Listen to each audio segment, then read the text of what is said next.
નમસ્તે દર્શક મિત્રો, હું છું અરવિંદ સ્વામી અને આપ જોઈ રહ્યા છો કાન ખોલ કે સ્વામી ન્યૂઝ ચેનલ. આ એપિસોડમાં આપણે વાત કરીશું ભાવનગર શહેર જિલ્લા ભાજપ સંગઠનના પ્રમુખની વરણી બાબતે. આમ તો આખા ગુજરાતમાં જિલ્લા પ્રમુખો સંગઠનના ભાજપ સંગઠનના જિલ્લા પ્રમુખો અને શહેર પ્રમુખોની વરણી અત્યાર સુધી બાકી હતી. આમ તો બધાની મુદત પૂરી થઈ ગઈ છે, પરંતુ કોઈને કોઈ કારણોસર આ મુદત છે એ પાછી ઠેલાતી જતી હતી અને આજે આખા ગુજરાતમાં મોટાભાગના જિલ્લા પ્રમુખો અને શહેર ભાજપ પ્રમુખોની વરણી પ્રદેશ ભાજપે કરી છે. આપણે વાત કરવી છે ભાવનગરની. ભાવનગર શહેર ભાજપ પ્રમુખ તરીકે કુમાર શાહની વરણી કરવામાં આવી છે અને જિલ્લા ભાજપ પ્રમુખ તરીકે દિગુભા ગોહિલ, દિગ્વિજયસિંહ ગોહિલ ત્રાપજ એમની વરણી કરવામાં આવી છે. આ બંને વરણી જે છે એ કાર્યકરોની દૃષ્ટિએ ક્યાંક અપેક્ષિત હતી અને ક્યાંક બિલકુલ અપેક્ષિત પણ ન હતી. જિલ્લા ભાજપ પ્રમુખની વાત કરીએ તો અત્યાર સુધી આરસી મકવાણા છે એ જિલ્લા ભાજપ પ્રમુખ પદ સંભાળતા હતા. એમની મુદત પૂરી થઈ ઘણા સમય પહેલાં અને એમના સ્થાને દિગુભા ગોહિલ ત્રાપદની વરણી કરવામાં આવી છે. દિગુભા છે એ ભાજપના આમ જૂના કાર્યકર છે. તળાજા તાલુકામાંથી આવે છે. યુવા મોરચામાં પણ એને ઘણા વર્ષ સુધી કામ કર્યું. એનું ઘડતર થયું છે એક કાર્યકર તરીકે ઘડતર થયું છે અને અત્યાર સુધી એ ક્યારેય વિવાદમાં આવ્યા નથી. અમારા તો એ પરમ મિત્ર છે. 2 દાયકા કરતાં વધુ સમયથી હું એમને ઓળખું છું. એમની જે વય છે એ બહુ નાની છે અને એની જવાબદારી જેને સોંપવામાં આવી છે એ બહુ મોટી છે. એના માટે આ પદ એ એક પડકારજનક તો છે જ, કારણ કે એની કરતાં સિનિયરો ઘણા બધા છે. એમની પાસેથી એમની સાથે એને કામ લેવાનું છે અને આટલા વર્ષનો એમનો અનુભવ છે, મળતાવડા સ્વભાવના છે, ક્યારેય વિવાદમાં આવ્યા નથી અને જમીન ઉપરનો કાર્યકર છે. એટલે દિગોભા માટે થોડુંક કામ વધુ મહેનત માગી લે તેવું છે, જે એનું ભવિષ્ય નક્કી કરશે. કેટલીક ચૂંટણીઓની જવાબદારી પણ એના ઉપર આવવાની છે. અમને એની કરતાં જે મોસ્ટ સિનિયર હોય એમની સાથે રહીને એમના માર્ગદર્શન નીચે અથવા એની સાથે સંકળ રાખીને એને કામ કરવું પડશે.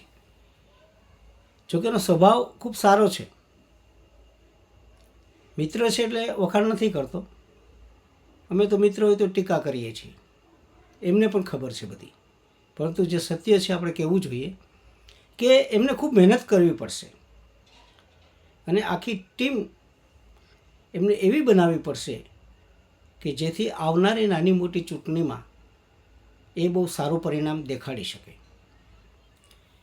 એટલે દિગુભાની વરણી આમ તો ભાજપના બધા કાર્યકરોએ એને આવકારી છે અને એમાં એનું પોતાનું યોગદાન બહુ સારું છે પાર્ટી માટે. એટલે સ્વાભાવિક છે કે એમની પસંદગી માટે કોઈ વિરોધ તો હોય નહીં અને કોઈ ટીકા ટિપ્પણ પણ ન હોય. એક સારા કાર્યકર છે ને એક વધુ સારા કાર્યકર બનીને આ પદ એ નિભાવશે એવી અપેક્ષા પણ સ્થાને નથી. વાત એ ભાવનગર શહેર ભાજપની. કુમાર શાહ એ ભાવનગર શહેર ભાજપના પ્રમુખ તરીકે એમની વરણી થઈ છે. આ નામ થોડુંક આશ્ચર્યજનક ખરું, કારણ કે કુમાર શાહનું રાજકારણ છે બહુ લાંબુ નથી. એ અત્યારે કોર્પોરેટર છે અને આ પહેલાં એ ડેપ્યુટી મેયર હતા. ડેપ્યુટી મેયર તરીકે રહી ચૂક્યા છે. વણિક સમાજમાંથી આવે છે એટલે ભાવનગરમાં એવું છે કે ભાવનગર શહેર ભાજપ પ્રમુખ તરીકે મોટાભાગે વણિક સમાજ અથવા તો બ્રહ્મ સમાજમાંથી પસંદગી કરવામાં આવે છે અત્યાર સુધી, કારણ કે આ 2 સમાજનું વર્ચસ્વ વધારે છે શહેરમાં એટલા માટે થઈને. અને બીજે ક્યાંય બ્રાહ્મણોની સીટ ગોઠવાય એવું બહુ ઓછી શક્યતાઓ છે. એટલે એ કારણથી કે વણિક સમાજમાંથી કોઈની પસંદગી થાય અથવા તો બ્રહ્મ સમાજમાંથી કોઈની પસંદગી થાય અને આના માટે 2-3 ડઝન જેટલા દાવેદારોએ શહેર ભાજપ પ્રમુખ પદ માટે પોતાની દાવેદારી નોંધાવી હતી અને પોતપોતાના ગોડ ફાધર મારફત પ્રયત્ન કર્યા હતા. પરંતુ આમ છતાં આ બધામાં કુમાર શાહની પસંદગી થઈ એનાથી કાર્યકરોને થોડુંક આશ્ચર્ય થયું છે. કુમારશા પણ ભાજપના જૂના કાર્યકર છે, ડેપ્યુટી મેયર પણ રહી ચૂક્યા છે, કોર્પોરેટર તરીકે એની કામગીરી પણ સારી છે, પરંતુ સંગઠનનો એમને કોઈ અનુભવ નથી. અને સંગઠનમાં જેને કહેવાય કે ખાનખાના લોકો અહીં ભાવનગરમાં છે, એમની સાથે એને કામ લેવાનું છે, એમની પાસેથી કામ લેવાનું છે, એમની સાથે એમને કામ કરવાનું છે. થોડોક જૂથવાદ પણ છે. એ પોતાની એક ટીમ પણ બનાવશે જેમાં એની પસંદગીના લોકો હશે. પરંતુ એના માટે પણ આ પદ છે એ પડકારજનક તો છે જ, કારણ કે 2026માં ભાવનગર મહાનગરપાલિકાનું ઇલેક્શન આવે છે અને ઇલેક્શનમાં બધા એકજૂટ થઈને કામ કરે, એના માટે થઈને એને સૌ સાથે સંકલન રાખીને કામ કરવું પડશે. મોટાભાગના એનાથી બધા સિનિયર છે અને નવા જે કાર્યકરોની ભરતી થઈ છે ભાજપમાં, એને તો ભાજપ શું છે એની ખબર જ પડતી નથી. હૈસો કરીને બધા જોડાઈ ગયા છે. પરંતુ જે જૂના કાર્યકરો છે, જેને ભાજપને ભાવનગરમાં ઊભું કર્યું છે સાહેબ, એની બીજી ત્રીજી પેઢી પણ કોઈકની છે અને કોઈક 30-40 વર્ષથી કામ કરે છે. અને કુમાર શાહ કરતાંય વધુ પાવરફુલ લોકો દાવેદારીમાં હતા જ. બંને ધારાસભ્યોએ, ભાવનગર શહેરના બંને ધારાસભ્યોએ પોતપોતાના કેન્ડિડેટ મૂક્યા હતા, સંકલન કરીને મૂક્યા હતા. પરંતુ ભાજપમાં તો હાઈકમાન્ડ કરે એ બધું ખરું, હવે કોઈ પહેલાં જેવું ધોરણ રહ્યું નથી. ઉપરથી જે માણસ મૂકી દે એને તમારે આવકારવો જ રહ્યો પાર્ટીમાં, કારણ કે અહીંયા તો કોઈનું સાંભળવામાં આવતું નથી અને શિસ્તના નામે બધાના મોઢે તાળા લાગેલા છે, એટલે ખુલીને કોઈ બહાર આવતું પણ નથી. અને ઉપરથી જ્યારે નક્કી થાય છે પ્રદેશમાંથી, ત્યારે પાર્ટીનું હિત જોવાતું નથી, પોતાનું હિત વધારે જોવાય છે. એક વખત ભાજપમાં એક નિયમ હતો સાહેબ, એક પોલિસી હતી કે મીડિયાવાળા એમ કે આ 3 જણ પ્રમુખ થશે, 3 જણમાંથી જ 1 જણ પ્રમુખ થાય સાહેબ. આજે નથી રહ્યું, આજે તમે 10 નામ મૂકો ને 11મું એક નવું નામ તમારે ત્યાં ટપકી જાય. શું કામ? કારણ કે પ્રમુખ પદની પસંદગી કરવાની આખી પ્રક્રિયા છે એનું ખાનગીકરણ થઈ ગયું છે. પક્ષીકરણ હતું ત્યાં સુધી સારું હતું. પક્ષની એક નીતિ હોય છે, એક પોલિસી હોય છે, એક એનો એમ્સ હોય છે અને એ પ્રમાણે એની પસંદગી થતી હોય છે. પણ હવે તો ખાનગીકરણ થઈ ગયું છે.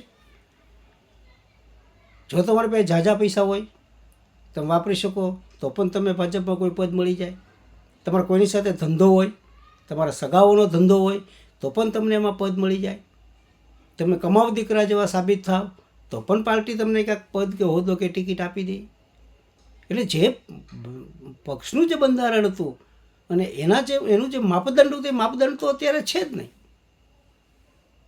અને એટલા માટે થઈને કાર્યકરો છે એ ચૂપચાપ બધું સહન કર્યા જાય છે. પરંતુ એકંદરે એનાથી પાર્ટીને પણ લાંબા ગાળે બહુ મોટું નુકસાન થતું હોય છે. બંને પ્રમુખો, ભાવનગર શહેર ભાજપ પ્રમુખ કુમાર શાહ, એ પણ મારા બહુ અંગત અને પરમ મિત્ર છે, અને દિગુભા, આ બંનેની ઉંમર નાની છે. બંને જગ્યાએ એને યંગ જનરેશનને પસંદ કર્યું છે, એ સારી વાત છે. પરંતુ પાર્ટીના પ્રમુખનો હોદ્દો એ સાહેબ કોઈ જેવી તેવી વાત નથી. એના માટે વય મર્યાદા તો નક્કી કરવી જોઈએ. 55 વર્ષની ઉપરના હોય ને એને જ પાર્ટીનો પ્રમુખ બનાવો, તો એ નીચેના માણસોનો કામ લઈ શકે. પાર્ટીમાં જ્યારે મોટાભાગે હોદ્દેદાર કરતાં, પદધારક કરતાં સિનિયર લોકો હોય, ત્યારે એમની પાસેથી કામ લેવું અથવા તો એમને કંઈક કહેવું એ પદધારક માટે પણ થોડુંક સંકોચવાળું હોય છે. પરંતુ આખરે તો પાર્ટીનો નિર્ણય એ આખરી નિર્ણય છે. પાર્ટી ચલાવવાની છે, એટલે એને બધું જ વિચારીને આ 2 ઉમેદવારની, 2 કેન્ડિડેટની પસંદગી એમને કરી છે. બંને મિત્રોને મારી ખૂબ ખૂબ શુભકામના. અસ્તુ. મારો એપિસોડ આપણે ગમ્યો હોય તો લાઈક કરજો, શેર કરજો, સબસ્ક્રાઈબ કરજો અને બેલ આઇકોનનું બટન દબાવજો. અસ્તુ.